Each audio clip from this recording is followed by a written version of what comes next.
बड़ा भाई जब छोटे भाइयों को गुस्सा करता है ना, तो दरअसल वो उनकी बेहतरी की दुआ दिल में लिए होता है। छोटे भाइयों को बड़े भाई का गुस्सा तूफान लगता है, मगर दर हकीकत वही तूफान उनकी कश्ती को किनारे पे पहुंचाता है।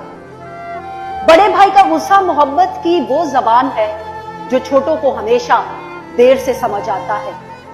बड़ा भाई जब डांटता है ना, तो वो दुनिया की ठोकरों से बचाने की कोशिश कर रहा होता है। बड़ा भाई जब सख्ती करता है ना, तो दरअसल उसके दिल में छुपे ख्वाब छोटे भाइयों की कामयाबी के लिए होते हैं। बड़ा भाई जब सख्त होता है तो उसके दिल में छुपे आंसू दुआ बन के बहते हैं। बड़ा भाई जब गुस्से से रोकता है ना, तो वो दुनिया के दुखों से बचाने के लिए तड़प रहा होता है। बड़ा भाई जितना भी गुस्सा करे, मगर अपने दिल में अपने छोटे भाइयों के लिए ख्वाब बसा के रखता है।